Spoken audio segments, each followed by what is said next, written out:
Hello, and welcome to yet another episode of Aakash Mehta and friends. We are back. We never really went away though after we started the 7 episodes, but yet again I'm here with another very close friend. That's been the last, the fun thing about the last few episodes, right? That we've had people who are not necessarily my close friends, and now interspace with people that I've known over the last few years and I'm really glad because like today is somebody who I've genuinely known, and I think like a Frankenstein that I created almost, I feel, and therefore I'm very excited to introduce my very good friend Shashwat Bulusu to y'all. Hello Shashwat, welcome to Aakash and Friends. How are you? It's been a while since we spoke. Yeah, it has been a total of 63 minutes or so since we spoke. Yeah, 63 seconds rather. But hey man, thank you for coming on this. You are always eager to come on this, so on anything I make, which is very, I am very lucky that way. I am also very eager to be on the things you make, but I dropped something. Hey, you are. Yeah, right. That's I so if you don't know who Shashwat is, then that is you are missing out firstly, because Shashwat is a gem of a musician based out of Baroda, beach mein Delhi, but now back to Baroda thanks to COVID bin, and I don't really know how to introduce Shashwat's music to people, but it's like to give you an Brahmand hai pura. That's how I explained it to AMF also, right? For that song, like when I sent him the beat. And I was like, hey man, I'm doing the first verse, can you do the second verse? And he's like, haan, beat kya hai? And I said, dude, Brahmand hai. And then I sent him the beat. And then after, like, he didn't respond for like half an hour. So then I messaged, I said, Suna Brahmand. And this is like, he just exploded saying, bye. इधर edit में ना वो meme डाल देना चाहिए. क्या? Bye. This is wrong channel, sorry. We can do it. This podcast has no bearing on what anyone else is doing or even what the podcast itself is doing. That's the beauty of doing AMF. When you have amazing listeners who are willing to pay you and fund you to keep going, thank you patrons, then you have genuinely the room to experiment. Like I'm never worried about what a platform or a brand I'm really or whoever glad is. that you did this though. I remember having this conversation with you 1.5 year back. And I remember you being very dismissive about this. About just having your own website where everything that you do lands over there and it's your sort of an island. And but I genuinely did a lot of research for it, and it didn't seem viable at that point because the cost of the servers were a big issue. Like you need to get like an Amazon streaming service server, and then you have to. It's an very expensive ordeal. So what happened also is that I met Rachit who handles the website, and Pub Ninja has been really helpful with that end because I think the one thing I learned in the last 1-2 years was also ki I need to not do other things. Like in the sense ki if I am also the tech guy and I'm also the account guy and I'm also the marketing guy and you're also the manager and the product. Yeah. So it's not gonna work. So this way at least I just get to we have an excellent team now. I focus on just this part of it, like which is the part that requires my focus the most. Yeah, I think it's very important. Like it's something that I learned in the last 1 year or so, is just that like it's very important for you to be a part of the industry, but that is only one side to it. But like for you to have your own culture and an audience of your own which is invested in you, and which I see like with the website, it's a great start. Like for you to have your own space, for you to do whatever you want to and not think about कि अच्छा YouTube पे क्या डालना है and all of that. This is sort of like your playground. You decide the rules with which how this playground is run. Yeah, absolutely. And I think but it's also the fact that you know exactly what I mean when I say अगर गांड नहीं जलता है तो काम नहीं होता है. Yeah. Like गांड के नीचे आग लगता है, and when there are people who are subscribing and and they're giving their money, their hard-earned money in the middle of a pandemic for you to create things, then that onus of creating things becomes much more, and I think that's how I'm also able to meet a lot of the deadlines, because I will wake up at 2 in the morning and just be like, hey, एक हफ्ते से कुछ गया नहीं, you know. But that's why patronage is important. When we missed June, the only solution, I felt so bad about missing the episodes in June because I wasn't well, that we did the 7 episodes in July. Yeah, the straight up marathon that you gave everyone. Yeah. And it was damn funny. Even I didn't follow up. तब तक even I didn't follow up on. But then I was like, अच्छा भाई हर हफ्ते आ रहा है. And then I saw you did one with Bijoy Nambiar, and then you told me that you're also doing with Chirayu. So I was like, I always want to know what Chirayu has to say. Because from my past experiences and our collective experience with him, I know that he has a lot to say. Yeah, absolutely. So I thought कि Chirayu वाला निकल गया है. So I went to the website and I saw कि अच्छा अभी और भी काफ़ी लोगों का. And I saw and I realized that so many people, what I thought about them was very different. So, which I also told you, like you've gotten so much better at interviewing people. It's more free now. It doesn't, like it feels like your shoulders have relaxed now. It's also, I think that I found the identity of this. This is not an interview. This is a conversation. Yeah. And I think that realization also came to me during Anu's episode, because in Anu's episode she said in India there is no such thing as the art of interviewing. And I just felt like little bad in my heart. And then and I did actually end up going and watching those Graham Norton interviews and just watching stuff about interviewing people and stuff. And I realized that although a lot of these things make a lot of sense, they don't make sense in the context of this podcast, because it's and I think that's why what sets this apart. I don't know if you've been watching Saurabh's podcast that he does every morning at 11. Yeah, dude. I've been watching it. Like that was one podcast. So I wasn't. So as you know, because of my whatever issues with the comedy scene, I just stopped consuming comedy for a while, except giving you notes. But then this pandemic, like they've been the ones who just like hitting it with the content. So I've been just seeing what's going on. And Saurabh's podcast was something which came up, and I was like, fuck. Yeah. It's something. It's it felt like every when I was younger, when I'd wake up and there was this morning news show. it's this calm like discussion that's happening, and they're like, and then बीच में एक weekly roundup होता है, and but there's this like morning conversation happening, or like a radio show in the morning. Yeah. It felt like that, and I even messaged him saying that, hey, I really enjoy what you're doing, and like I suggested him a platform to go ahead with, like for his patronage, for him to start, because it's something which I see like it's going to last a little longer than I think he thinks, or all of us thinks, because it's like getting Ramchandra Guha and just having that conversation, like just the curiosity. All of a sudden, everyone on the chat, like on a comedian's chat, everywhere else, it's just like it's damn weird. It's just young kids, like school-going kids, just abusing the streamer. But this was where like all of a sudden I was like, लोगों के पास सवाल कितने सारे हैं. And it's also कि I think Saurabh has that effortlessness when it comes to being serious. Yeah. And then going back to being goofy, and then coming back and being serious. I think it also comes with age. A lot of the people watching Saurabh's podcast are older, and they're not like the 16, 17-year-olds have given up on that podcast. They I don't think are watching it. I don't think they understand what's going on when they watch it, which really helps. Every time, which is great. I'm sure there are like 5 people still commenting every time saying call Bassi, call Tanmay, call Bassi, call Tanmay, but other than that it's fine. Yeah, but I think that's the thing, right? Like with comedy, when it started, it was this one craft which had an all-encompassing like sort of an audience. Like बच्चे भी सुन रहे, बड़े भी सुन रहे.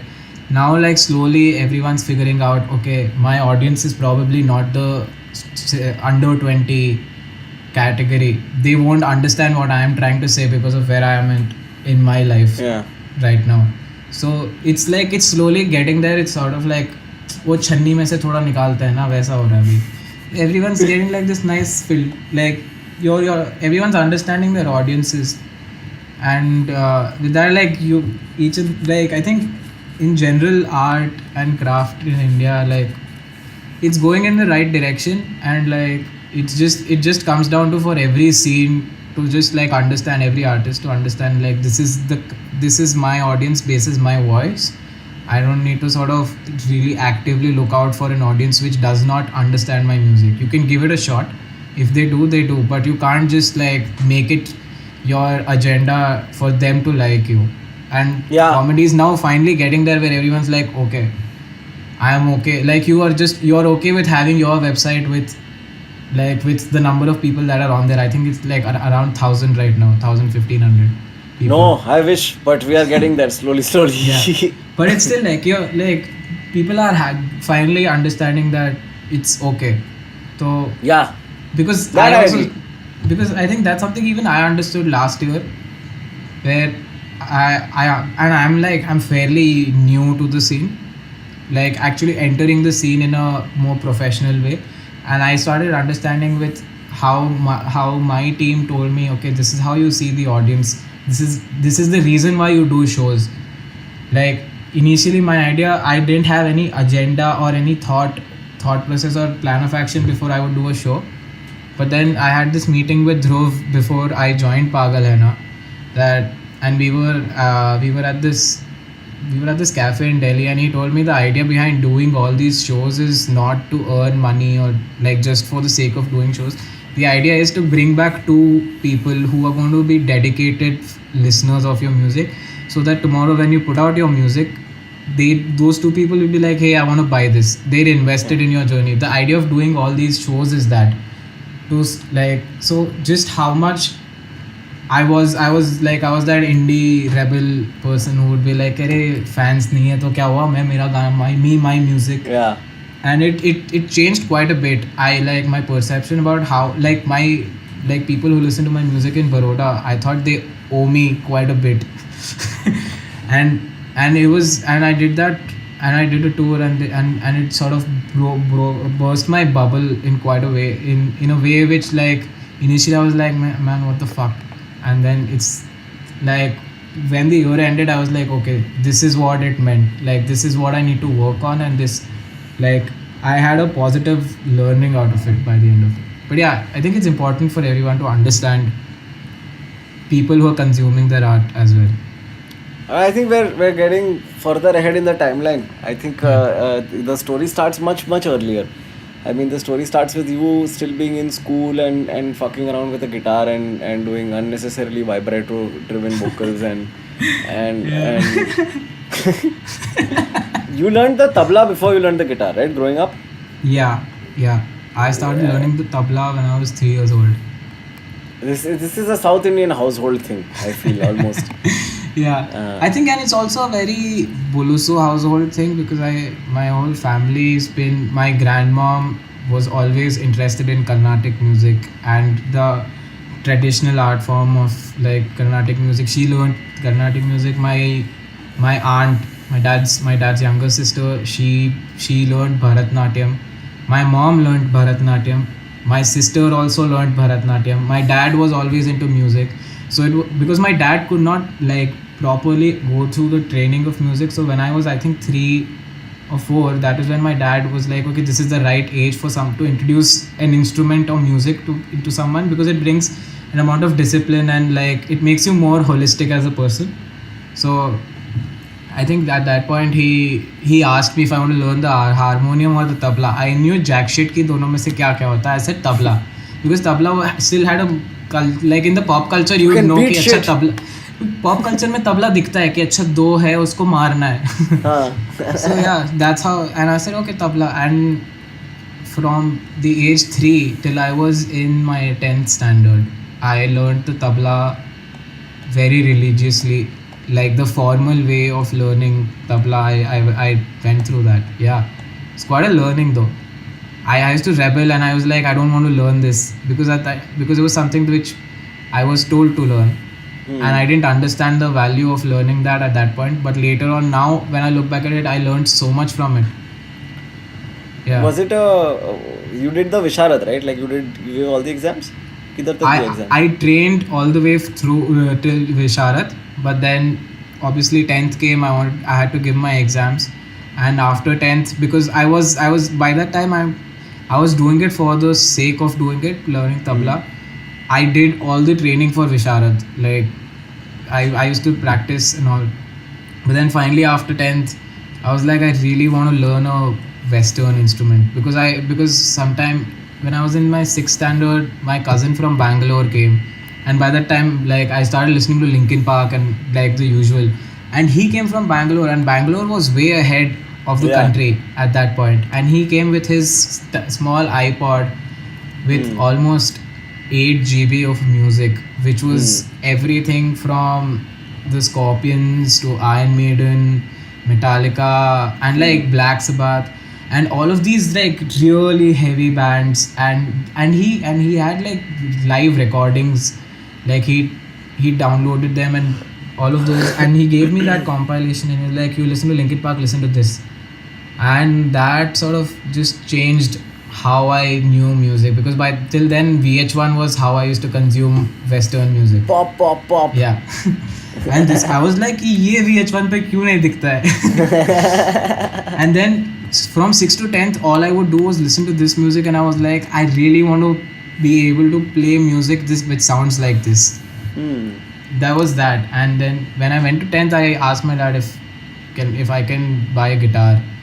So yeah, finally after my 10th, we bought a really basic 2000-3000 ka guitar, and that's how I jumped into the next instrument. Did you buy it from the music store in Kala Ghoda? No, not that place. So that same guy, I think it's not even him. It's basically a really small shack near Nyay Mandir. We've been there, na? Shiv Sagar, Sursagar ke paas. So it's like a cobbler's store in the middle of the road, and that's where we went. We went to buy my sister's bicycle because she was getting at that age where she could ride without the training wheels. So we went there to buy that, and then we saw that guitar shop, and I went and asked my dad, can I, because I had no clue. And then we went in, and then we saw the guitar. The first thing I saw was how did it look, and I did, and uske upar, and I saw that the logo looks very similar to Gibson. So I was like, fuck, Gibson ka guitar. Yeah. I bought it, and Dad was We like, all cool. did this. Yeah, and then I went home and I opened and like, wait, this is not Gibson. This is Gibson. And then that was also my first introduction to IPR. Intellectual Property 101. Yeah. Yeah. So yeah, that's where I got it from. Yeah. And and you just abandoned it. So basically the tabla you just abandoned. Like did you just stop playing? Did you still play for a while after? No, I practically just abandoned it because I was like, this is something which I've been listening to, and like I've been obsessively consuming music which has the guitar in it. And at that time, like I didn't know enough people who were playing the guitar, so I thought it's a very unique thing that like I'm going to be playing the guitar and not enough people are playing it already. So I picked it up, and I wasn't listening to Zakir Hussain anymore. I stopped consuming that. I stopped listening to music that way, and at that point I felt like, what do you mean that way?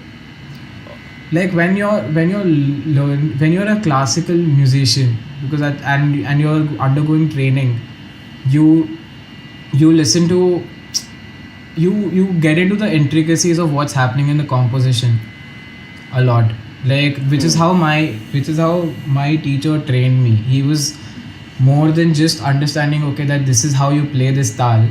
His idea was, why was this tal brought in and how is it being used in someone's composition. Like he gave me one of the concerts, I don't remember whose concerts. He used to gift me DVDs on my birthday of like really famous tabla players and their concerts.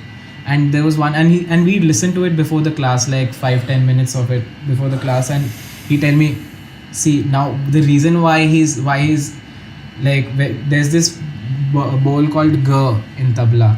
So the reason why you go all the way through is because he wants it to sound like a pigeon. Yeah. That sound, he's trying to emulate a pigeon over here. And then he's telling me, okay, the composition, this is a story in the composition. So I was trained to listen to music that in that manner. And when and then when the Western music like metal and rock came in, all of that went out of the window. I was just in it because it was just like high octane. It had like grabs you. Yeah, it grabs you, and it had something which was not there in classical music per se. It had this certain amount of rawness which allowed you to make mistakes. Right. And classical music, whatever you say, it's the finesse is the most important in classical music. And rock and metal didn't have that. It was just like you do what you do. Yeah, like I remember the first time I heard Nirvana, and just it sounded dirty almost. Like it sounded like I was doing something my mother shouldn't find out I'm listening to this almost. Yeah, you know. So this a very similar thing happened to me. So I was listening to Nirvana. So at that time we had one computer, and it was in my mom dad's room. So I would sit there, put on these earphones, and I would listen to music excessively. I used to play GTA में बंद करके I used to listen to music that my brother sent me. Basically just drive through the city with metal going on and rock. And at that time I was like, what? And then I was listening to some Def Leppard song. I think Pour Some Sugar on Me or something like that. And then one day just I didn't put on the earphones, and I was just playing, and mom entered the room and she's like, is that Def Leppard? And I was like, wait, what? and I was shit scared, and she was like, you know what, I used to listen to this music when I was growing up, because when she was at the age where MTV came to India, and it used to excessively play rock music throughout the day. And she used to her way of consuming pop culture was watching MTV and Channel V and listening to all this music. And she's like, I heard all of this music. And then she showed me the George Michael cassettes and all that she had, and I was like, oh, this is one side of my mom that I never knew. And then my dad comes and he's like, have you heard of Boney M? and that was like Boney M, ABBA, and all of the pop that they used to listen to. And like, so many of our parents were big Boney M fans. Like my mom will still sing Daddy cool. Like it's such a and I think a lot of it is because they never heard the videos, because in every Boney M video they have a bridge where they do sex sounds. If you've seen them play live, they just do वो हो ही रहा है हर गाने में. Good. And Boney M music was sexual in nature. Like his biggest hit, Rasputin was Rara Rasputin, lover of the Russian queen. Yeah. They were addressing it, and मैं तो मतलब 6-7 stand का लड़का Rasputin, lover of the Russian queen गा रहा हूँ जोश में. But yeah, like that's how I got to know about my mom and dad, and I realized कि I assumed a lot about my parents. कि ये लोग सिर्फ किशोर कुमार और सोनू निगम से ही they're happy. But yeah, that was damn cool, that phase of that was one of the best phases, because I felt like I was learning, like I was like experiencing a lot of new music, because there was so much music that I didn't listen to. Then one fine day I heard Creed. And I was like, yeah. And then One Last Breath played, and I was like, oh dude, there's melody in rock as well, like really melodic. And then I was like, Mike Tremonti to Bhagwan hai, Mark Tremonti. And I was like, fuck. And then I got into Audio Slave.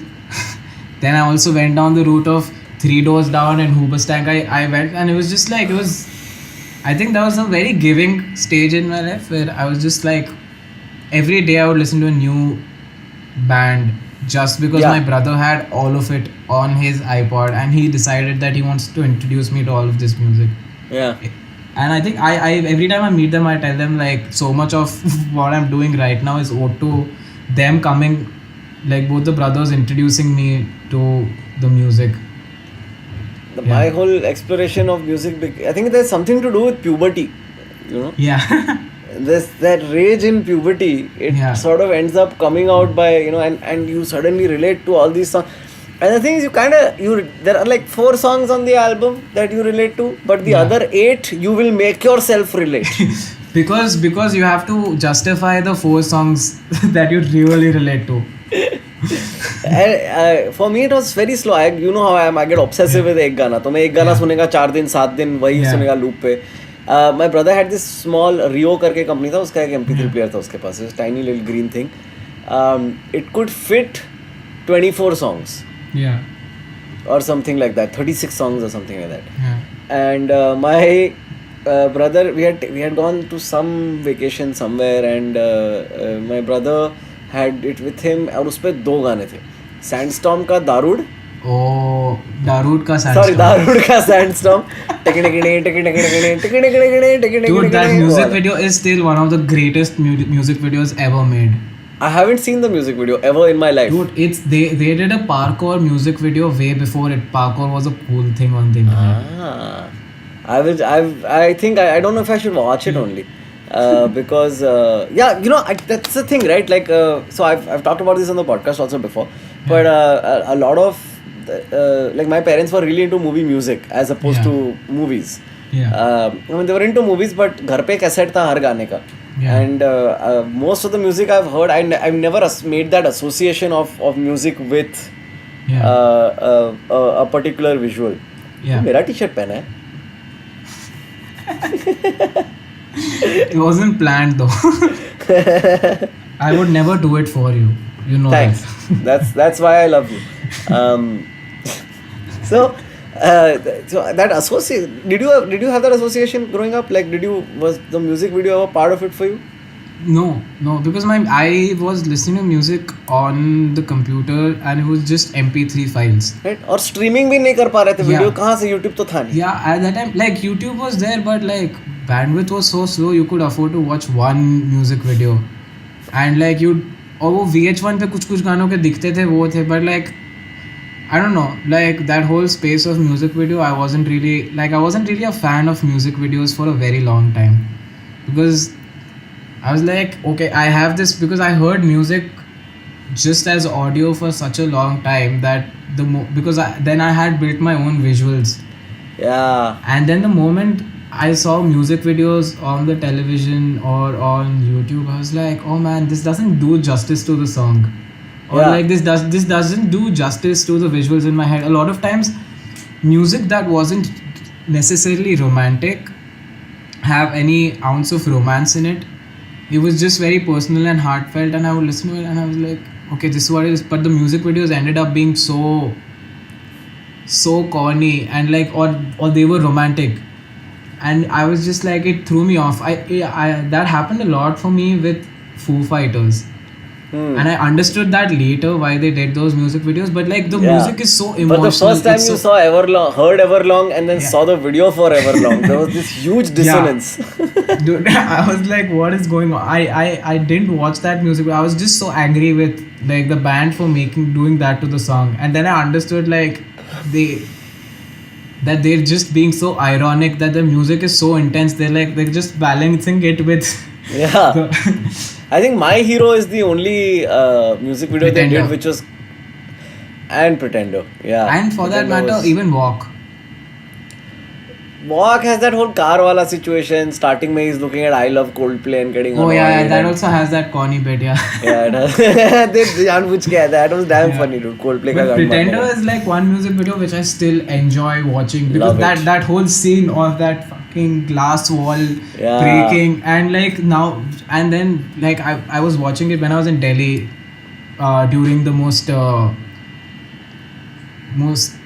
scary time, like last December, like not even December, January, when shit hit the roof, and I was just listening to Foo Fighters and I was like, oh, I should watch this music video again. And I was in the office and I was watching it, and I felt so, and like I don't know, there's something about that music video which just like made me want to go out on the streets and be like, yeah, mere ko bhi ladna hai ab kisi se.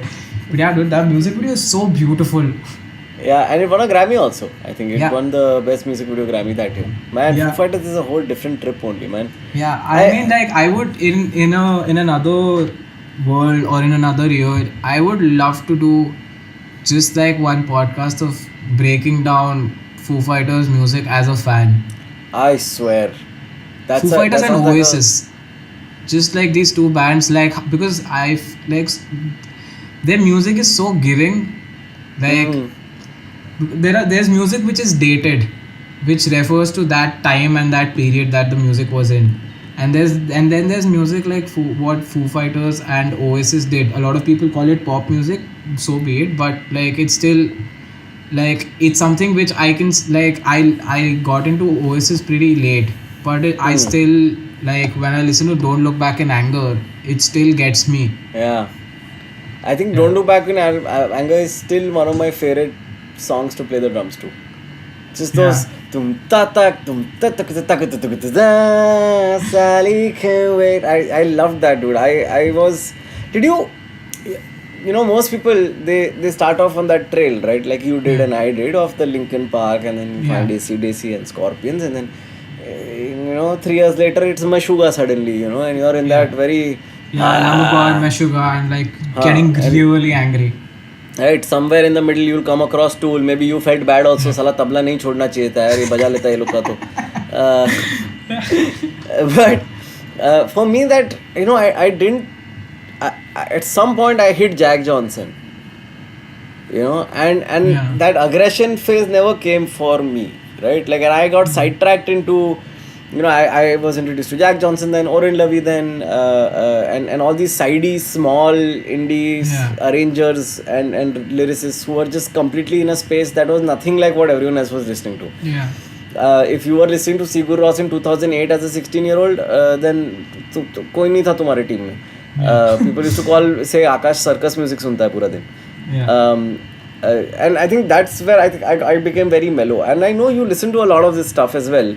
Did it come around the time that, like, was it running parallel for you, or did you just get into that whole metal space and then crawl out of it and go into this space? No, so when I was in that metal phase, so when I was in 11th or 12th grade, I was also in a hardcore punk band, and like I used to do like screamo vocals, and we wrote a couple of songs at that point. Not that great, but like I would still do that. But then parallelly, like I started listening to Eddie Vedder, and like and you must have listened to like post Pearl Jam Eddie Vedder, like I got into Pearl Jam, and like Pearl Jam was angry but like melodic and like towards the like the feeling side of things. And not just break shit up. But did you learn to sing properly ever? No, I never actually. Did you learn to sing by singing along to Eddie Vedder? No, I actually didn't learn. Like I never at that point I never practiced singing at all. It was just it just became something which I was involuntarily doing so much that I got better over a period of time. But like a lot of things, like with people like Eddie Vedder and Kurt Cobain, and for that matter John Massix from Dinosaur Jr., all of these people, like they gave me so much confidence because they were people who they weren't pitch perfect vocalists. They still aren't, and Kurt Cobain obviously isn't, but not anymore. but so all of these, but they were off when they were singing songs on the album, but the emotion came through exactly. And so I branched into Dinosaur Jr. and Pearl Jam and all of these bands. Dinosaur Jr. was still very indie at that point. I just stumbled upon them on YouTube, and I got into that space, and I was like, oh wait, this is a little more comfortable for me. I don't know, it's like moving into a new house, and it like you've settled into this house now.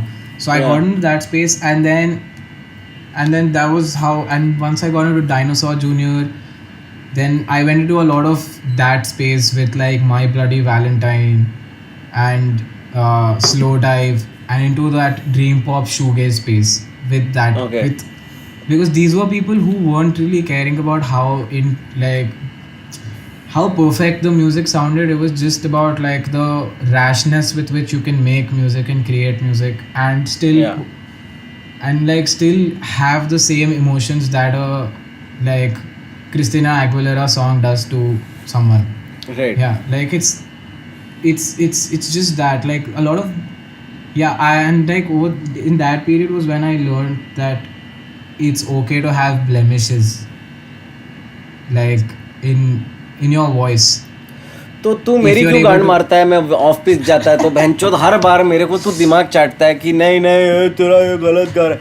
It's so frustrating. मैं तेरे को यही तो समझा रहा था बहनचोद कि मेरे को फीलिंग्स है, मेरा फीलिंग्स ऑफ पिच है. बट वो फीलिंग में नहीं पता चलता है ना. अभी भी तू कर पाता है क्या? I the reason, I the only reason नहीं कर पाता है ना, इमोशन नहीं आता है. The idea is like it's okay to have blemishes if you can emote the line. Yeah. If like that's the thing with like a lot of people have this whole perception about singer songwriters that it's very like deadpan singing style and all of that, but the idea is that the emotion is cutting through way better than a lot of other people are doing. Yeah. Like Jack Johnson, or for that matter, who's the guy who did I'm Yours? Jason Mraz, Oren Levy, and Elliott Smith, for that matter, dude. All of these people, like, really simple music. A lot of people said it's folk chord music. Okay, it's not as technical, but the thing was like they were able to make people feel things in a way that other music wasn't doing, and there was an aesthetic which was growing, and I think I lost my train of thought. That's okay. I kind of get what you're saying. In terms of wanting to listen to stuff which is, and it's what I was listening to this when 1,000 Suns came out. Yeah. Linkin Park, they had a DVD that came out with it. Yeah. And it was a documentary about how they made the whole thing. And I remember there was this argument in the studio around the Messenger, the last song on the album. Where Mike is saying, ye karna chahiye, wo karna chahiye, ye karna chahiye, and Chester is just like, no, shut the fuck up, dude. 4 chords and I'm singing over and it's over. That's all it needs to be. And I think when you listen to the arrangement, finally, it is just Chester singing with an acoustic guitar, and I think Mike plays some piano in the back. I don't even think they have a bass guitar on that arrangement. And I think that's what it is, right? Like it boils down. And Chester Bennington is not the voice that you would have ever associated with an acoustic guitar and a piano just playing in the back. I want to hear those fucking tight drums slapping you in the face while he's talking about being so numb. Did it? I met you when you were in, I think, first year of law school. No, we met when I finished my school, and I was like, I did that open mic when I was like figuring out my admission scene. That open mic had some incredibly, I mean, I would say historically speaking, that open mic had a lot of fucking amazing people on it.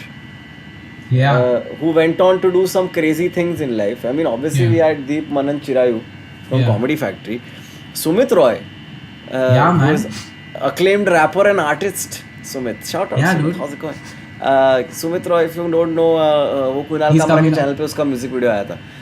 And like I don't know when this comes out, but he's coming up with an album very very soon with Dub Sharma, which is one of those, like, it's one of the most honest albums that I've heard in a while. I mean, from his end, like a lot of his music from what it was before and what it's now, like he's also grown so much. And like, dude, that was an interesting period, because like he just tried 2 open mics, and like you also met him at that one. It was really crazy, dude. Like, just the people that was there. Sonali Thakkar was also there. Yeah, dude, it was crazy. It's a very crazy show, man. And I don't think that was a fucking, that's the beauty of it, right? Like these moments in time when you suddenly start to realize ki, like all connected. This is what blows my mind, right? Like if you read about Vienna in like the late 1800s, right? Yeah. Like you had fucking whoever Van Gogh and whoever the fuck, all these people, all these great minds hanging out in the same cafes, not knowing they're gonna be remembered forever in history, but ये लोग बस contemporaries थे सब. Yeah, dude. Fuck that, dude. I was watching Saurabh Pant's interview with Raju Srivastav, and he's talking about Antop Hill में how John Oliver एक घर में रह रहा है. Sukhwinder Singh is right there. And dude, I was like, oh my god. Dude, like, just like you. But you never, like, these are things that you can only look at retrospectively. Like, you only realize these things you will never know when like 5 people are in a room together. तेरे दिमाग में कभी ये चलेगा नहीं कि someone is going to make it big. But I would disagree, because since the moment I met you then, and then you worked with us I was working at Comedy Factory, you started helping out at Comedy Factory, you were in the Excess with me, we did Gag Mala, we started doing some shows, side में तू तेरा music भी कर रहा था, Yeah. But I remember distinctly there was this one night when me, Chirayu, Deep, and Ariz, I think, we Yeah. were driving from Surat to Baroda back Yeah. at night, late at night. Yeah.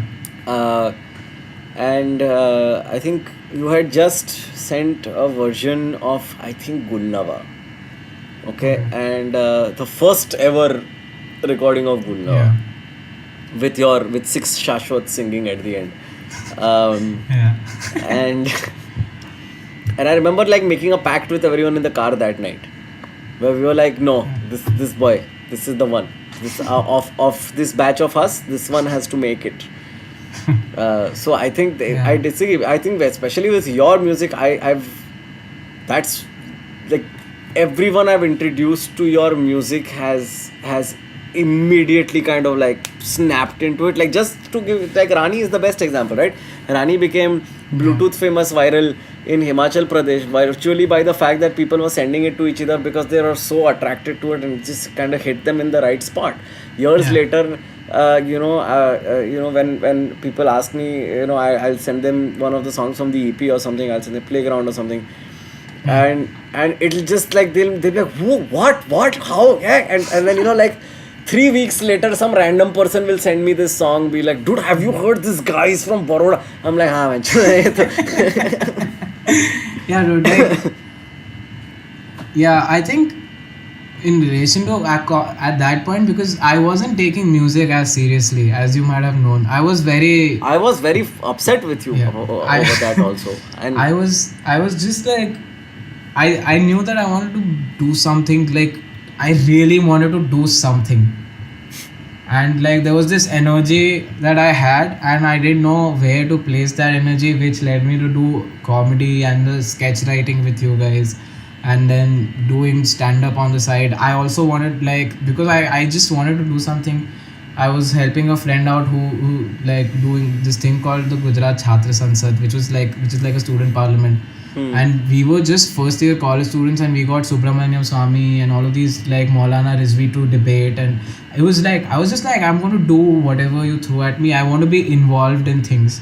Yeah. And there was just, my energy was going in 10 different directions. Music was something which I was doing, and I was just like, okay, I'm doing this for fun. I always, in the back of my head, I was like, okay, it'd be great to be a musician, but there are all these other things that I want to do as well. So, which is why I never gave it as much importance at that time as you did. do you need your glasses? Because I can see my reflection in your glasses. Yeah, I can take them off. Okay. Huh. Yeah, so what I was saying was, basically it wasn't as important to me, music, at that point, as you saw it to be. And I was doing it for, I don't know, I was just doing it like, and at For the fuck of that it. point, yeah, for the fuck of it. I was just like, it was just fun. Yeah. Yeah, there was no agenda to making that music. Any of it, none of it would make sense to, like, why you're writing songs when you're just sending it to friends on WhatsApp. Yeah. That was all that I was doing at that phase. Mm. And so yeah, it was, yeah, man. And then Rani, I think Rani was a song which made me sort of, in general, which made me sort of rethink how I want to do, what I want to do, as like in terms of music. Because before it, even like a lot of people, like, it became as, it had an audience of its own. Like you came up, I think one of the early conversations was when you heard Rani and you called me, because we weren't talking Yeah. as much, but you just called me one day that I heard this, Chirayu sent me this song. And I was like, okay, there's this one guy who's into music, who's like really showing interest in the song. And I knew that like people are liking that music because it was written for people to like it. I'm very honest about it, but I wrote it with that mindset. मैं कोई भी पहाड़ों में नहीं घूम के आया था तभी, but I just wrote it because it was like, that was the aesthetic that I really enjoyed, and I wanted to do it. And today, like, there's this whole audience thanks to you, because like you shared it with so many people. You bootlegged my song. You bootlegged the fuck out of my song. Don't tell your manager. This is not true. It was not bootlegged. It was thoroughly distributed. Yeah, man. I mean, like till this day, I run into people. Like I've met people. Like it. So there was this one family birthday celebration that was happening on Zoom like a few weeks back, and it was my aunt's birthday, and we were all celebrating. We were all on Zoom, and then randomly my aunt is like, "Oh, this is Aaron." I met Aaron, and she's like, Aaron had come over to my house, and he was telling me there's this artist who also shares the same surname as you. You should listen to him. He's and she's like, what is his name? He's like Shashwat. He's like, Ira. He's my nephew, and like I keep running into people, and most of them heard the music through Rani because of Rani. A lot of people got to know me because of Rani. Yeah. But yeah, but that's what I think that's it's a good point for us to take a break, because this is where the kahani mein twist start hai. We're gonna take a break here. We're gonna hear the fake ads, my AMF patron friends and other people's also, and we'll be back right after this. This episode of the AMF podcast is brought to you by Compassion, out of stock for eternity. I'm thinking the last from episode 42 to 52, or at least 51, because that's going to be the last 9 episodes or so. We are going to do all the people who worked on this. Nice. So I really want to interview Utkarsh. I really want to interview Varun and Gauran, because it's so important for the end, like the audience to realize that these are the people who are making this happen for you.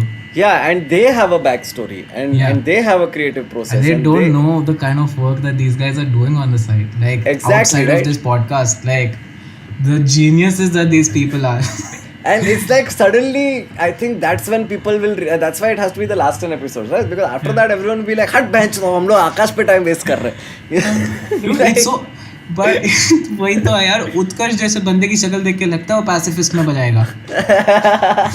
लगता है क्या? उसकी बात से कभी ऐसा लगता है कि ऐसे इतना प्यार से देहरादून से आया हुआ लड़का पैसिफिस्ट में हार्डकोर म्यूजिक बजा रहा है. Oh man, and it's so amazing, right? Because Utkarsh, my manager, he plays for Pacifist, he plays for Honey's Dead, he plays for Fox in the Garden.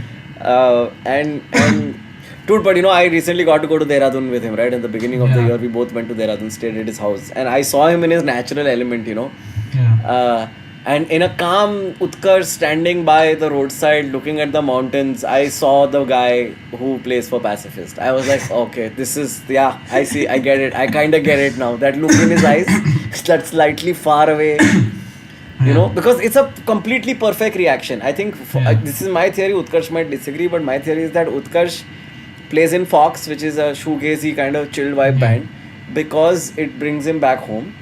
And he plays Pacifist because he doesn't get to live at home, and he has to live in this noisy place, and I think that's where that frustration sort of comes out. That's damn interesting to look at it that way. Yeah, I wonder if that's the case. I mean, obviously he always heard hard music, but anyway, I think that's for the episode. Welcome back, second half. Did we start? You heard all of this anyway, so what does it matter? I don't know if you ever feel like that. Like I constantly feel like if I acknowledge my success, then it's gonna go to my head immediately. So I feel like the best way to celebrate success and to acknowledge success is to fuck it and get back to work. Yeah, I think there's a healthy way of celebrating it on your own. It need not be public, and we have celebrated together a lot of our successes, like your 500,000 subscribers. I was in Bombay, we went to Habitat and we celebrated it in our own way. We had butter chicken. Was that day? That was not 500. That was that day when I played for Manu Chao. You called me, you said 500k ho gaya. That was the night. That's also the day I recorded that mom wala video. Yeah. Dude, you know what happened that day? So I was at a friend's house. These friends of mine, they have a t-shirt company. So we were just going and chilling and discussing their t-shirts are the best t-shirts. Like nothing has ever felt this good on my nipples. And genuinely. And that's how you gauge t-shirts. I don't know how you gauge them, but for me it's like if I do this and it's like oof, aisa mast lagta hai. And I was chilling at their house and I was working only, and I was just like going through my phone like abhi 498 ya kuch hai, And they were like, oh my god, you're gonna touch 500K. And I was like, huh. They're like, dude, no, you will fucking celebrate. And then I was like, and they basically said, chal, ek drink, you know. And I thought don't drink beer because मेरा गला पकड़ता है. So then liquor ही हो जाता है और फिर and somehow I managed to turn that also into a work thing, right? Because like I ended up performing and recording a YouTube video. Yeah.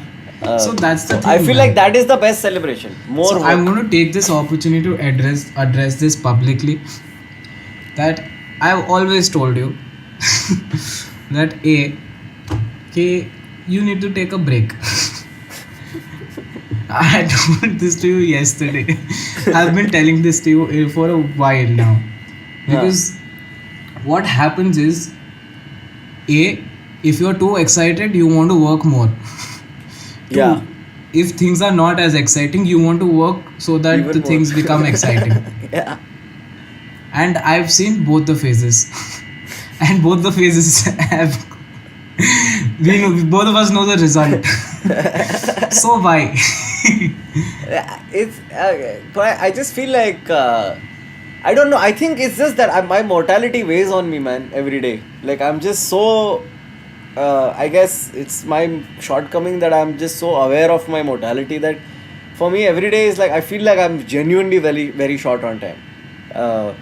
And I know that there will like I think while I agree with you, I also disagree with the idea that I need to slow down on some things because I'm constantly forced to slow down because of either my health or so then I feel like I'm constantly waking up. But yeah, the thing is, all these other things like the health and everything came in because you were just hitting it hard. Yeah, man. I remember telling this to you last year. But I was just like, dude, you just need to get some time to breathe. Yeah, this year beginning, I think when we met in Delhi also, you looked at my face and went, nahi dude, tera halat kharab hai. And then remember that day I couldn't come for your birthday because I was so exhausted, I passed out. Yeah, man. And then I felt really guilty. That's why I ended up going to Dehradun for that vacation. Man, because I feel like for someone like you who like really everything that you do is around the work that you do and like the comedy, everything to do with comedy, it's like it's important to take a break. Like mere jaisa who's just gotten in, even I like to take a break.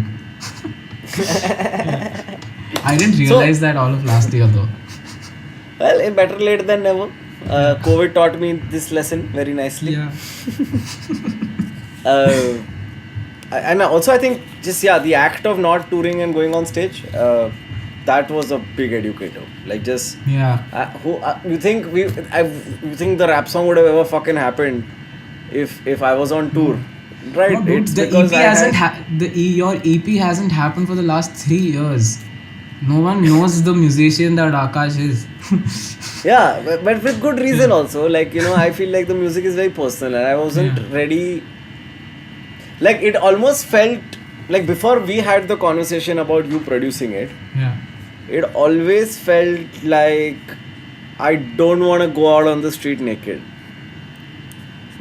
Like and I don't mind doing it in comedy because I can hide behind a microphone. But how I get when I sing because I'm not. There's no fiction in. I've never really been somebody to write fiction when I'm singing. So I can't remove myself from it. And then it's like now that I know that you're there, then I feel like ये नंगा निकलेगा घर से पर रास्ते में तू उसको कोट पहना देगा. Yeah. So I think that's what really took away from it. And obviously comedy being a very physically intensive thing where you're there and everywhere together. Yeah. But hey, last half we were discussing Rani and how Rani was probably the first. I would call it a mini breakout success of sorts. As a song. And what's interesting to me is that nowadays also am I allowed to still email the song to people? Yeah, man. Yeah, because I fucking do it all the time. And when I do it, people are like, oh my god, I love this musician. I want to listen to more music. And then I give them your Spotify or your SoundCloud. And then they listen to what's there. And suddenly it's like they have no idea. They're like, नहीं ये वाला नहीं जो तूने वो रानी भेजा ना वो वाला बंदा सुनना है. I'm like, हाँ ये वही बंदा है ये थोड़ा बड़ा हो गया बस बीच में 5-6 साल गए. Yeah, man. So yeah, I think I think what happened with that song was I was heavily influenced by the music that I was listening to. There's nothing wrong with that. All of us are. Even like when you're starting out, you want to make the music that you listen to it. Oh, everybody wants to be Yeah. Louis C.K. also when they start Yeah. stand up also. Yeah.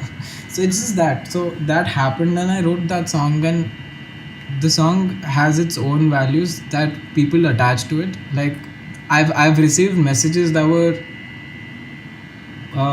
that was like really intense for me as well. Like I don't know if it's a good thing to say it or not, but like I got messages where people were like, hey man, I was about to do something really bad to myself, and I heard the song and it made me feel better, and I felt like they're attaching so much value to the song that I myself never did. And Yeah. it's a very weird space like that. I have a very weird relationship with it because I personally don't relate to that song. It was a very calculated style of songwriting. It has all those nice jazzy words. Yeah. It has those chords. In वादियों की Yeah. घेर में. Parinda, Jugnu, all of Jugnu. those things. Yeah, I was it has gonna those say. things. I don't want to downplay what emotions people have for that song, but it's just that I never had I didn't have the same feelings for it because it was. Yeah. I never felt it at that time. I didn't know what it's like to write a song that you yourself. It's something that you really want to say. Right. But so that was where I left off, and the first 1 or 2 years I used to enjoy the fact that, oh man, I used to love that song because I was like, I've written such a beautiful song and all that. Yeah. But I outgrew it. I outgrew that sound. I was like, okay, this is not authentic to me. That voice is not authentic to me, and that's not the person who I am. And it took me a while to realize that I am someone who enjoys telling stories more than anything, and like stories are not in a way not like a start to end story, but like I was just talking to my mom or someone, I don't remember, but like when you look back at it, when I was a child, I used to make up a lot of stories just like to ending like कि मैं जाके lion से झगड़ के आया, उसका पूंछ पकड़ के गोल घुमाया, मैं इधर जाके ये करके आया, वो करके आया. I used to do that.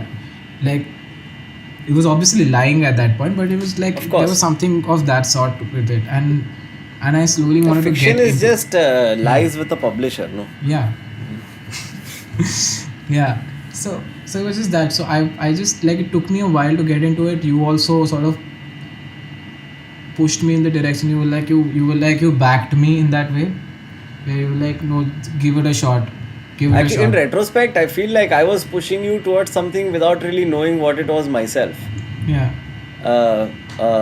But yeah, like I think I kind of feel guilty in that sense because I was also kind of telling you to do something, but not really helping you with what to do. No, but it did help because after I left TCFSS and all of that, I took an 1.5 year long break from getting on stage completely because I was like, I didn't have any confidence, and that evening, like, and then no, before that evening, but like you were also like, now focus on your music. Now if this is not there, music is something that you're doing, you do it. So in that 1.5 year, I wrote so many songs. So this is the time around which I guess Illusions was written and Playground was written, Veronica, Gulnava. Playground came in later, like Illusions, Veronica. This one song which no one has heard, which is the morose love story of the old man in the One valley. of the most beautiful songs you have written, and unfortunately, the only way you can hear it is if I fucking email it to you. That song you're not going to email. Yeah, I know. Unfortunately, But yeah, so it was this time when I was just exploring what all I can do in terms of songwriting. So I did. Yeah. That was when I wrote Gulnava, and which was like Gulnava was one of those songs which had a story, which had a proper story. yeah. And it was in a language that was a little alien to me. It was also very alien from the Rani phase that I had. It was something that I was experimenting. So that whole phase was just me exploring myself as a songwriter. and nothing else. Just what all can I write about? And that whole 1.5 year was what gave me clarity that okay, in all of this I've always had context and stories attached to the songs. The songs are not independent of a story. They Yeah. come with the baggage of a story. So that was something that was always like that I realized in that period. Yeah. Was it? So I think, but it was more than that. I feel. I mean, there's a profound structural and thematic shift when you went from being a one person act to then having a band to support you. I think Shastri playing drums. Yeah. If you've watched any of my stand-up videos from the early days, you've heard Shashwat's song and you've heard Shastri's solo Yeah. being played at the beginning of that fucking video. Yeah.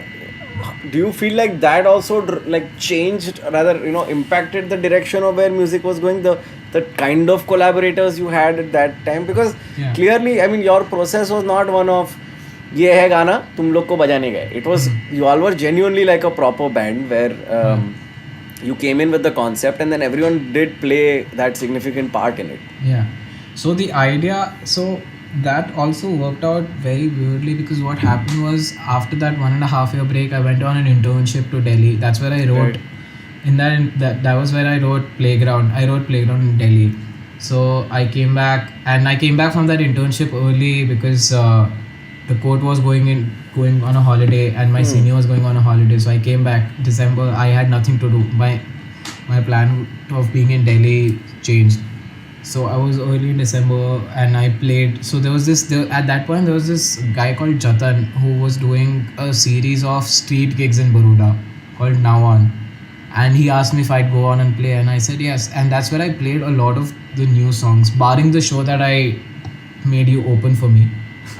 But this is a little after that, and that was where like Shastri and all heard me, those Right. shows.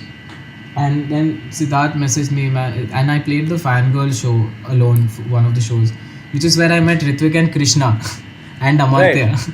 So that's where I met them. And then Yeah. after that, Shastri messaged For the me. benefit of the audience, who are these people? Yeah. So Ritwik and Krishna are now one of my closest friends, and Ritwik produced my music. Krishna is the guy who mixed the music. Krishna is the guy who basically planted the idea of us working on my songs together. Right. And he's now also someone who keeps suggesting me investment ideas and to put money in mutual funds. I'm so glad finally somebody is getting through to you on this subject. As we all know, guys, you must invest. Mutual fund सही है. और अगर mutual fund already है और ऐसा गांडूगिरी करने का कि मेरे पास already 2,000 रुपए का बीजा, हाँ तो debt fund करो, ठीक है? हाँ, diversify that fucking portfolio. Yeah. Do it. Yeah. Is that where the I don't know what word to use for it, because I think genres are a fucking pain in the Yeah. ass. But the electronica-ness of it, if I may call That it came so. in a little later. So after that was when Shastri messaged me saying that okay, I like your music. I want to play drums on it. So and that Oh time right, the we're still Fangirl- here right now. Right, Yeah. this is pre-fangirl. Sorry. I skipped it. I got very excited. Yeah. So the Fangirl festival was going to happen, which was the big stage. I was going to play on a big festival stage for the first time. So I was like, I want to play with a band. I don't want to play solo and sound like a dick over there. So I got Shastri and Rishi. Rishi was someone who I always wanted to work with because he was someone who used to think sonically more than anything else. So I brought him in because I didn't have any pedals. I didn't know how to create sound. So Rishi's role was more than being a bass player. It was just creating the atmosphere. Right. So that was where like a lot of initial sound explorations happened. I used to ask Rishi that okay, this is the kind of sound that I want. Can you recreate it? So that was what was happening at that stage. And then we met again with Ritwik and Krishna at the main festival, and they were like, "Ki ab karna hai." And that then- version of Illusions is still one of my favorite versions of Illusions. Yeah, that's like one of the most early, and it had like I actually felt a lot when I used to play at that time, because there was one rock song that I wrote, like a rock and roll song. So I was like really excited about it and all, and Yeah. and I'm so excited that it's gonna be on the next record, right? Like, because Yeah, man. in the middle of all this, there was this one night when on the terrace, there was one of your terrace gigs where I came and told stories. Oh yeah, man, that was such a crazy night. Right? So- And that night you told me, "Ki, dude, this is what you need to do." Yeah, If you remember, you had like this long conversation with me. yeah. And that's what I love about with you. Like, right, it's like having a little brother, but who occasionally becomes an older brother, and drops knowledge on your ass. Like, so you just said, dude, you're everything. I think the words you used were, everything you're doing is a waste of time. This is the only thing you should be doing. Yeah. So I think that was one of the most important nights, I feel like, for the both of us, in terms of like how we see each other, because that was the night where I played every song that I wrote in that year and a half, and I was like, I'll play a 20 song long set, and I will see to it that people sit through it. I invited 50 people. We had 100 people over at that show. On the terrace, yeah. Everyone heard every single story. They were involved, and I was getting like the greatest kick out of my life, because till before that I lost all my confidence of getting on stage. Yeah. And then this you was played around music. the time where I was also using Baroda. I was leaving you were Baroda in right Baroda. around then. Yeah, you played music that night, which was cool. But then you just asked me, can I do a set? And that was one of the best sets that I saw of yours, your performances, because you were sitting on a log on a terrace in winter, just before winter, and there are just people sitting around you, and you were. It felt like it was a conversation with them, and you were talking about your time in the US and all of those. And I don't know, there was something about it. All those jokes went on to be the first set of videos. Yeah. Yeah, And I just felt like this is Akash's voice at that point. I was just like, this is what he needs to do, just talk and not do bits. Yeah. And I genuinely felt, because before that we used to discuss bits. Since then, if you can think of it, we've never used the word bits. Yeah. You always like कि मैंने ये लिखा है, I'm doing this story or that story. Yeah, but I think it's also that I think both of us kind of realized around the same time that the music in your case, the comedy in my case, is the medium. It's not the end goal. And exactly. So Like, I think there's a bigger shift. thing that we want to do, and this is just one way of saying that, okay, this is what I have to say. And dude, that night was like, I don't know, man, so many of like that.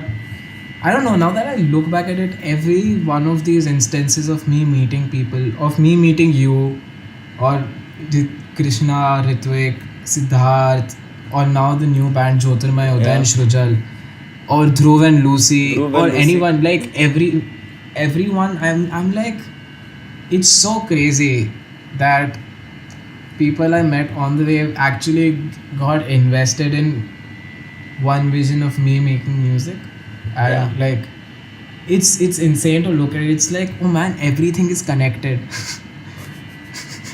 But that's what, sometimes I feel jealous of you in that regard, because I feel like everybody who works with you is a fan of yours. Okay, like I've seen this. Like just that one time I was talking to Lucy about the whole what we're planning right now, and with all the next few episodes as well. And it's like, I can hear it in Lucy's voice. Lucy's a fucking Shashwat fan. Like, she's a Shashwat fan first, and then she's a manager. And that's I've seen this with everybody who's worked with you. I'm always jealous of that, because I know that the people who work with me are not necessarily fans of what I do, but what I kind of hope, I think they're fans of the work ethic, if at best. But the work itself, I just kind of feel like ये तो अभी भी टट्टी है सब, like. So do you feel like it's okay, coming to now, right? Like, now there is obviously significant changes in your life. You got management. Pagalena came into your life earlier in this middle of last year. Yeah. Middle of last year? Middle of No, last year. actually, last year. Last to last year, sorry. Oh yeah, we're in 2020 now, right? So Yeah. 2018 end, Pagal and I approached you, and then that journey sort of started with you also finally finishing law school, right? Yeah. So even for me, when law school finally finished is when I think there was that big change of Yeah. 2017, the videos started coming out and all of Yeah. that just happened. With you also, I think you went on that big tour where nobody came. You remember that? Remember that big tour where nobody came? Yeah, man. Which Yeah. one? I've done 3 or 4. Cool. You have a few more left, dude. मैंने भी ऐसे बहुत tour किए. नहीं man, एक तो वो bro, I've done 4 tours. उसमें से one tour where nobody came, where people came but they didn't give a shit, was the one I did with you. Which one? Where? Oh, the Where one we played in Hyderabad, Bangalore, Hyderabad. and all those places. Bangalore was quite good, dude. Yeah, Bangalore, Bangalore's everybody actually- was really into Oh, it. yeah. Yeah, and we yeah, played one of the best venues to play in Bangalore. Yeah, which is not there anymore, man. Which So is not sad. there anymore. Yeah, so many venues have gone. Take 5 is gone. We did B flat, and I remember that hell. So the idea was when we were doing Bear With Me, that Shashwat would open with music, and then I would go on and do the show. And in Hyderabad, that concept just completely did not work but that was a dick crowd. Yeah, You know, yeah. I've played that tape over and over again for many months. Yeah. Trying to find something कि नहीं शायद हम में कुछ कमी रह गई थी, you know. And I remember talking to some comic who was there from Hyderabad that night, Yeah. and he's like, bro, dude, what are you saying? That's a night that could not have been salvaged even if you tried. Dude, we tried so hard. Because I realized my music is not working. I started doing stand-up, dude. Still didn't work. My stand-up was, I didn't know what to do. मैं तो stand-up पे already था. फिर मैं I couldn't go back to music. Yeah, man. But after that, like after that tour, when I did the set of shows last year, when I did those 3 tours last year, I learned like how to gauge an audience a little better. But and I think that's where like having a team sort of brought me, like gave me that comfort of understanding what's happening and like understanding what the audience is like. And I don't know how to put it that way, but like yeah, when once Pagal Mehta came in, it just sort of gave me a little more clarity with how I want to do shows. Because before that I was just doing shows, I was telling stories and all, for sure. Like I would do, like that night at Tuning Fork, we played almost 2.5 hours. Dude, that gig was, that whole night, I don't Yeah. think we can get into the happenings Yeah. of that whole night. Yeah, we can't. But it was quick one of shout the most- out to Balraj for Habitat, man. We love you, and we are it's He's home. an angel. Yeah, and Habitat is, this is like, that's the thing, right? Like you're gonna go back in history and you're gonna be like, this was the epicenter of so many different things. Yeah, man. That happened in art in the western half Yeah. of India, you know. But yeah, so like Pagal Mehta came in around 2018. So when Yeah. so Dhruv accidentally heard Playground when Krishna was mixing a show to just test the PA. Krishna or Amar, one of them played the song on the PA, and Dhruv heard it and he liked it. And he went through my SoundCloud, and at that time my SoundCloud, if you go there, it doesn't sound like any of the music I've put out on Your YouTube. SoundCloud doesn't sound like your own SoundCloud sometimes. Yeah, so basically the idea of what was happening was because the mixes were taking a lot of time. Yeah. And things were moving very slow before the releases, and I wanted to just like explore my sound, because I was just like, okay, I've learned so much from this recording. That's where I learned the electronic, like the synth and all of those things came into my music, and I was like, oh my god, I want to use this somewhere. And I want like it's again the energy, I wanted it to like go somewhere. So I just fucked around on SoundCloud, and my dad had an iPad. I was like, I on GarageBand I got this thing called an iRig, if they want to give money. But so I got this, and I just plugged in my guitar and I just started recording music, and anything that I feel like I want to put out, I'm going to put it out. It's sort of like a rough notebook, Yeah. or like a mood board of sorts, which Yeah. captures all these different sounds and ideas, and I bring it together on my music which I put out. So that was what happened. And Dhruv also heard all of the music on SoundCloud, and then he was like, would you want to release the music with us? And I was like I was like, for sure, because at that time I was like, Pagal Hai Na is too big a label for me. I was like, this relationship of a Baroda singer-songwriter with Pagal Hai Na, I didn't At that point, Pagal Hai Na had signed. Ronak was not signed yet, right? Ronak was there with them. So Ronak was there, Ranich the Kid was there, Shantanu was there, Shantanu was Didi there, was Peter there. Cat was there. Peter Cat was like the big. No, Peter Cat came in around somewhere around the same time or a little before I did. Right. Prateek was there at that time, and yeah, so it was like the roster. So Yeah. I was like, this is basically them asking me to join the I would say Avengers. now it's the roster because now it's Yeah. fucking roster. Yeah, man. But like it was basically like, like just that scene where Paul Rudd's like the Ant-Man is just like, do you want me to join the Avengers? Am I an Avenger? So I never approached them because I thought this is never going to happen. So and it just happened, and Yeah. I was like, for sure. And then we finally put out the music, and last year in April we released the 3 singles. And After what? Again, that is another beautiful story, right? Like, I mean, I think that's one story I tell to people when they are out of hope, like about what will happen to their music. Yeah. And so basically, when Shashwat was trying to do the album, and it was not, we needed to raise money. And you Yeah. texted me and said, "Ki yaar, kya paisa ye wo?" And I said, "Fuck it, dude. Like, your song has been enjoyed by hundreds of people on email. Let me Yeah. just drop everyone that, like, just send an email on that thread and say, Yeah. hey, now he wants to record an album, give us money." and I think it took like 6 hours, dude, right? Yeah, man. It was so. When we got on the train, there was no money. When we reached Delhi, we reached 50% of what we wanted. That night, I think the next morning, we had all the money that we needed to record the music.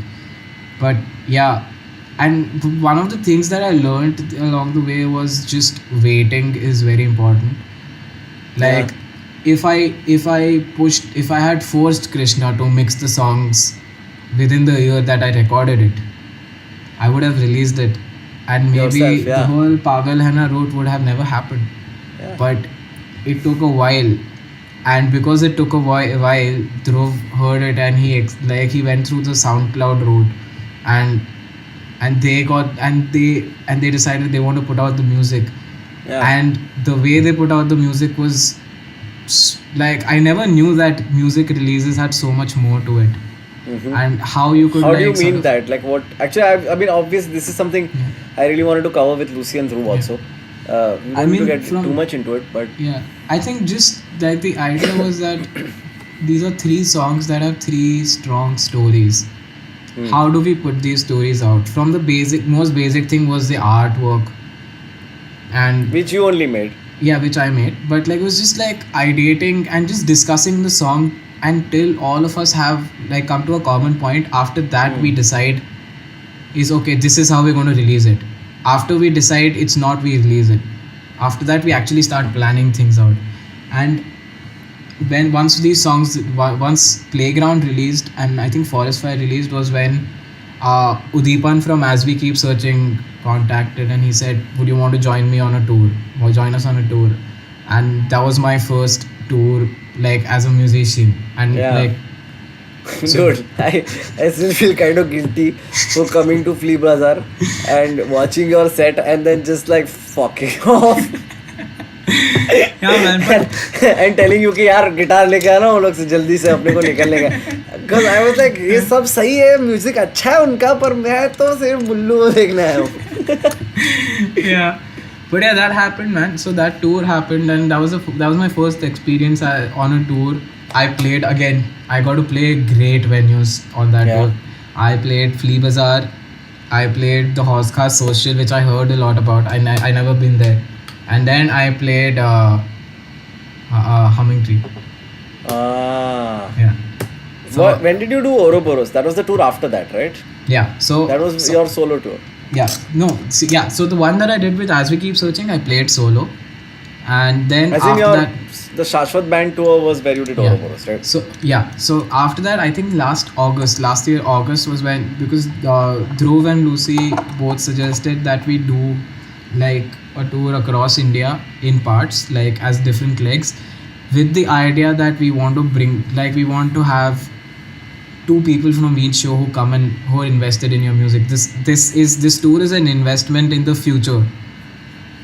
Basically people to listen to your music and see if they want to engage with this further. So the first leg we did was the West India tour, which was with the band, with Krishna and Param, a really young tour manager. He was 19 when we started the tour. He was 20 when we were in Goa playing. So yeah, so we did 4 cities at that. That was my first experience of going on tour with a band.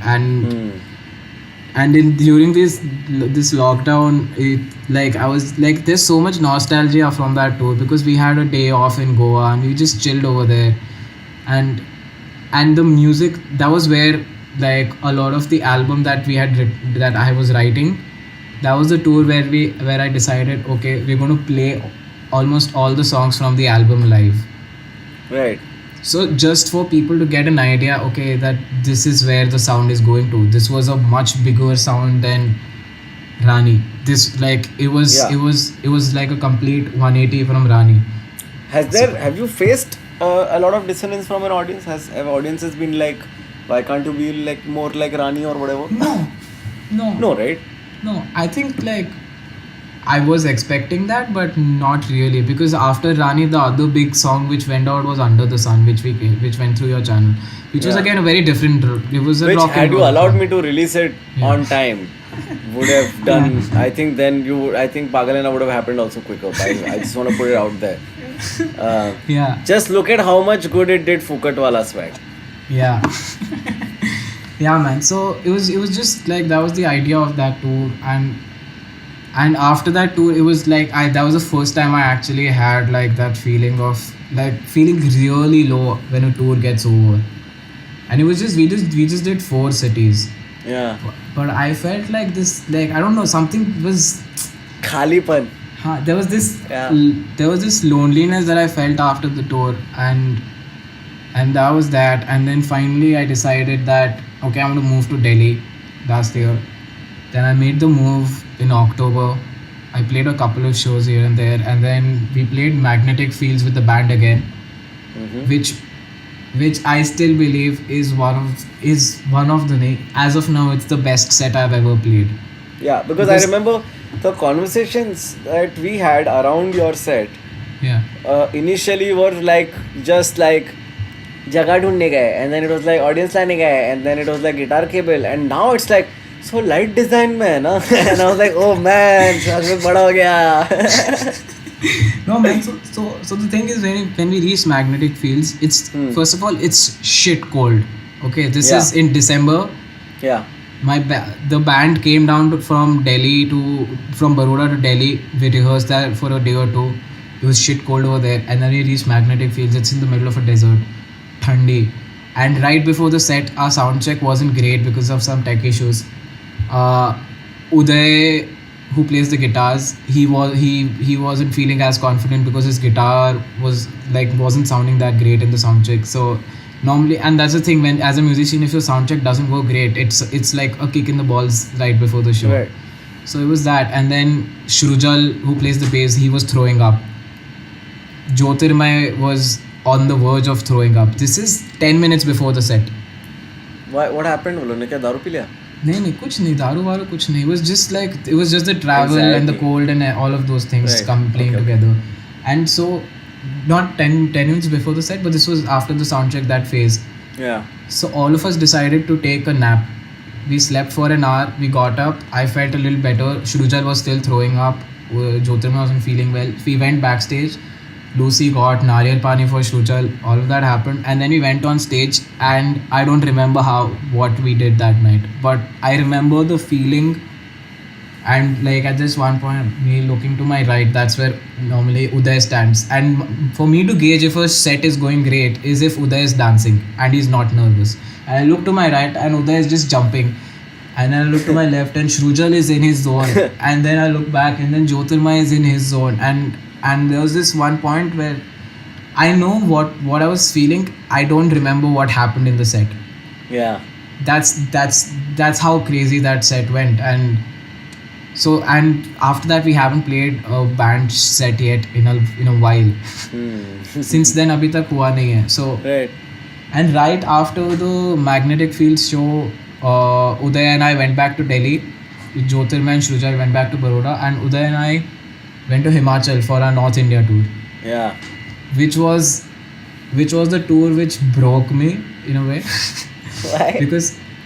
because we played 9 shows within a span of 2.5 to 3 weeks, and I think it was a little less Aw. maybe, but I think it was a little less. But the problem was we were playing in December in Himachal during peak December, and we were driving down to all these places. Everything was a drive, so every show was basically a physical test to play. And there was the first show that we played at Solan. We played at the community over there at Cafe Xanadu, and it was one of the most beautiful things. So the idea of exploring Himachal was because we realized that people in Himachal have heard this song, Yeah. and I didn't send them the song. They heard it on their own. So we just wanted to go see. We just wanted to go and see what the situation was over there. So we went, and that night at Xanadu was where we played Rani because they wanted us to play it. And then we started playing that. So Xanadu, to explain, it's in the middle of a valley. There's a stream, and there's nothing around. Right. Okay, there's nothing else around. It's just the mountains. उसके बीच में एक cafe और एक झील है. And we started playing Rani inside the cafe, and then the song ended outside in the valley in the middle of the night, and everyone's shouting at the top of their voices. So this tour started on that note, and it was like a high. Uday and I also wrote a song over there, and then we slowly went on. But with each show, I could physically feel the strain, because starting December 1st, leading till December 29th when the tour ended, I was singing every single day. I had been singing. There was no break in between. Yeah.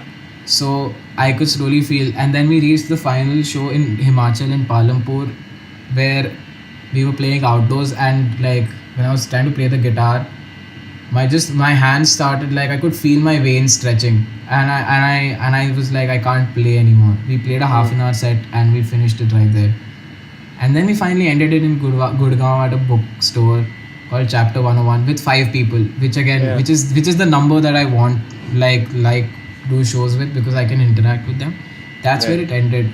But after the show, it was the first time, like it was the second time I was feeling a low, but it wasn't like because the tour was like an absolute energy thing, but it was just like I could feel like the physical effects of the tour. For 2 weeks I couldn't speak, and like I wasn't well, and I don't know, it just like put me, I wouldn't say depression or anything, but it just, I was low for I was low for quite a while, for 3 months after that. I think after I came back to Baroda because of the lockdown was when I looked back at the tour and I was like, oh man, Yeah. that tour, that there was a lot of good that happened on that tour that I didn't see because of I think everything else that was going on. You know, I feel like there's like a force like in you, right? Like that pushes you towards achieving these things, right? And that force is a great thing to get you rolling. Yeah. But it's a sprint wala force. It's not the marathon force that you need to complete a tour. Like, to give you an example with Nasty, Yeah. you know, literally this is the week, right? A year ago my nanny passed away. We started Nasty that weekend, 1 year back, and that tour went on till February of Yeah. this year. Yeah. And it because it's you are, you know, and you can't treat, like, you know exactly what I mean when you say, when I say you can't treat each show in a marathon sense. Each show still has to be a sprint, because Yeah. each show still has to be the best fucking energy, Yeah. highest everything, whatever they're supposed to give it. Yeah. And that is, I think, that learning that comes after a while is how to pace yourself between these moments of high activity. Yeah. And also, I think that you tend to enter like a runner's high, you know, almost. Yeah. By the end, nearing the end of the tour, when we were doing, I think when we did Ouroboros especially last year Yeah. for Nasty for the first time, and we were doing Chennai, and I could, oh man, like it was a completely different feeling of Yeah. getting on stage and doing it and being more measured and being not Yeah. as frivolous with my energy throughout of Yeah. it. And I think that's something that I'm really excited to see how that impacts the way you perform and make music. Yeah, I think that was a learning. So, one thing that I learned in 2019, it was a really important learning for me, was that while the fact, when I look back at it, I did 3 tours in my first year of releasing music.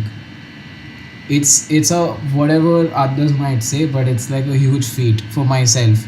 From not doing and from not playing outside Baroda to being Yeah. able to do 3 tours in the same year, it was a big deal for me, and there was a lot of excitement attached to it. But a lot of times excitement doesn't really translate to being ready, Yeah. and that was something which I took back from 2019, that because there was so much happening, I released my music for the first time. That year was a high. If you look at it, it was just like one big high. I graduated, I moved to another city, I'm doing tours, and all these things were happening. I forgot to measure like the breaks in between.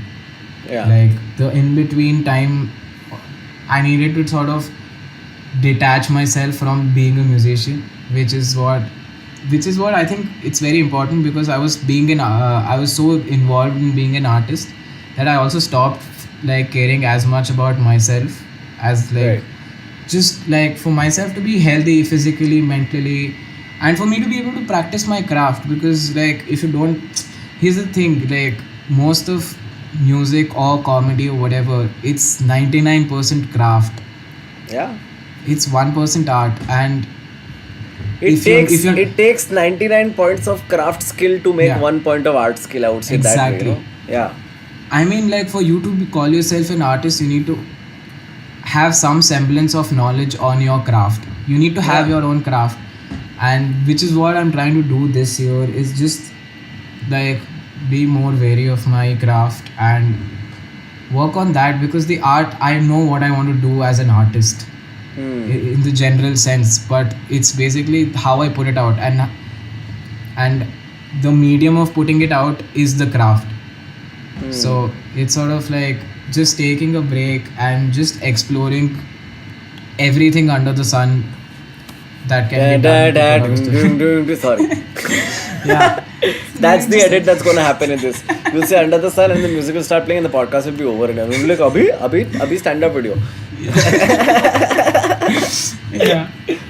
Yeah, man. Yeah. So it's crazy, dude, how much you can learn from tours and just like taking things professionally. Your body Yeah, will I think remind that you. angle na is thoda undervalued. You know, Yeah. people value an artist's humility, but Yeah. their diligence, I think, is as important as their humility. Yeah, man. I think like that's the whole thing, na. When you look at someone's work, most of people who aren't as involved in the craft side of things, they believe it's talent. Yeah, but it's And not that is- talent. It's and- all discipline, right? Like I Yeah. mean, yeah. Sorry, go on. Yeah, it's like, so ever since I was young, whenever someone would say talent, I wouldn't know, but I just felt like, oh man, that's just sort of, I mean, it's undermining all the work that I'm putting in and just putting it on talent.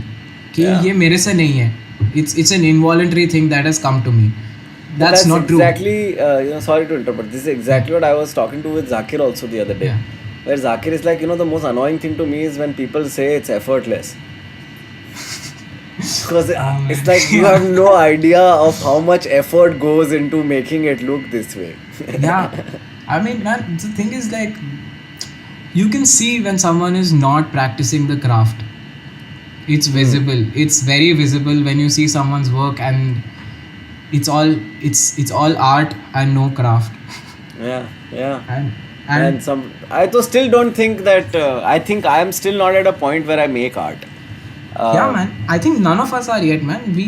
Because we don't have a vision of what we're doing. We're still practicing our craft. We're trying to understand what are the ways in which, like for you are still trying to figure out what are the different ways in which I can put out these ideas. Yeah. That's still craft. Yeah, Art में भी बहुत दूर है. It's intense, which is like the whole idea of having SoundCloud was to practice craft, and through that I sort of understood like these small things about my music, which sort of gave me an idea, okay, this is where my music is going towards. I might like it or not, but this is what's happening for me naturally. Yeah.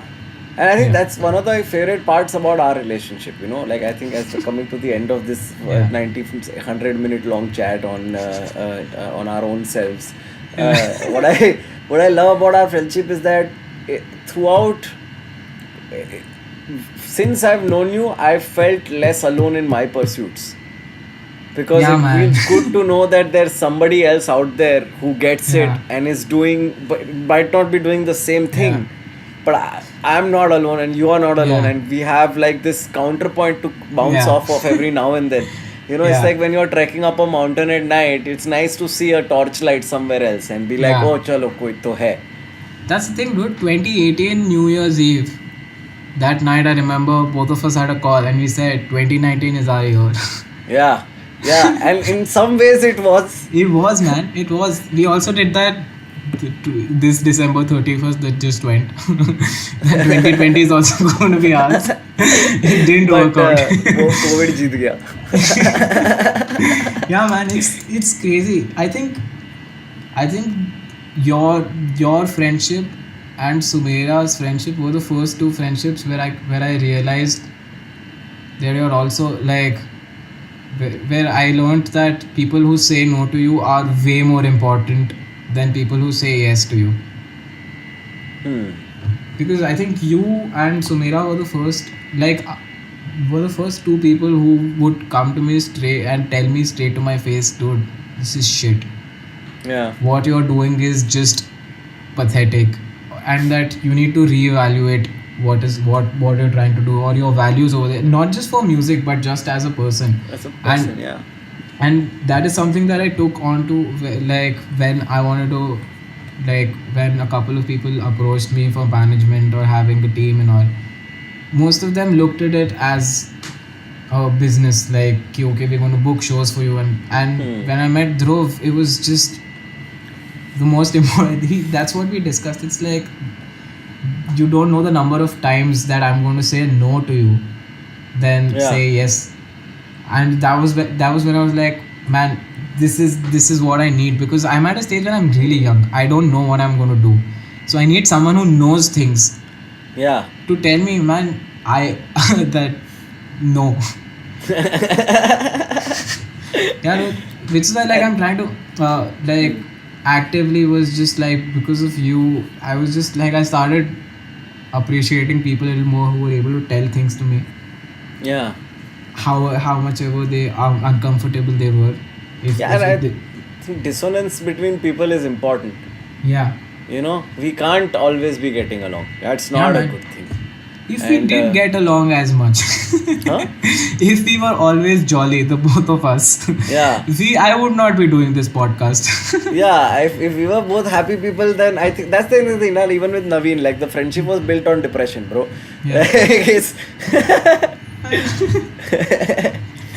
But hey man, thank you for being on this, dude. I think this has been a fucking wonderful chat. I am really happy that you gave me this time, man. अरे कल वापस call पे बात करने वाले फिर मैं कुछ और बुलाएगा फोन पे तो. But no, I've been watching I've been obsessed with Fred Rogers. I don't know if you know about Fred Rogers. He used to be this American television guy. He used to make kids stuff. Oh yeah. Tom Hanks played him in a movie. Yeah. So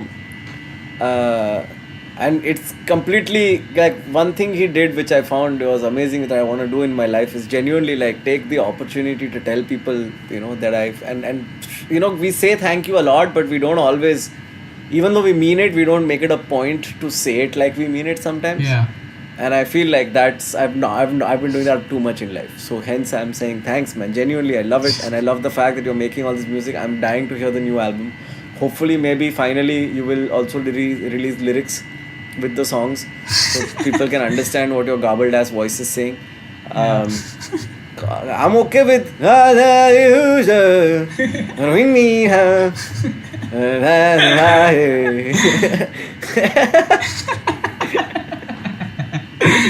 Yeah, man. Yeah, man. Thanks for bringing me on, man. हम हाँ, लोगों man. ने lockdown में पहले कितना बात किया था नहीं कि क्या करना है. इतना डिप्रेस हो गए दोनों, बात करना ही बंद कर दिया. The podcast brought us back together. Hey man, we've been coordinating though, man. We've been coordinating on the music with Yellow Dress. With so I mean, you know, with the untitled rap song. Yeah. Yeah, man. There's so much music. There's so much happening. Yeah. I think we figured out this COVID situation, how to deal with it on our own. Yeah. Stick your head into the ground and be an ostrich. Yeah. And in the ground is where you will find me also there. So it'll be nice. Because we're diamonds. Sorry. Sorry. It's okay, man. You can't tell the difference on a beach full of rhinestones. I wish that was my line. That's a Fort Minor line. I'm a diamond in the rough, but you can't tell the difference on a beach full of rhinestones. Oh, man. Yeah. Okay, man. Chalo, man. Ho gaya abhi. Chalo. So that was the episode with Shashwat. I hope you guys had a good time. I hope you enjoyed it, and I hope you drew some insight from it. Like we tend to try and draw insight from one another. We'll be back next week with more episodes. Lots more episodes. I've decided that for 10 episodes, I'm going to try and bring people who I genuinely never thought I could get because I felt like they were either out of reach or too big or too famous or just people I admired who I don't necessarily have a friend relationship with, because I feel like especially after interviewing Apar Shakti and Bijoy and stuff, you know, I just felt like, oh man, there's so much I can learn from these people, and the fact that they said yes has given me the confidence to get some other people. So let's, like, fingers crossed, I hope we can get a couple of people surprised. All the surprises that will be great. AMF patrons, thank you once again. Thank you muchly. Thank you very, very muchly. We're gonna make sure that these 52 episodes are the best fucking 52 episodes that we can make. And rather, we are halfway through now, so the other half is the best we can make. Stay safe, etc. And बस उतना ही है. चलो.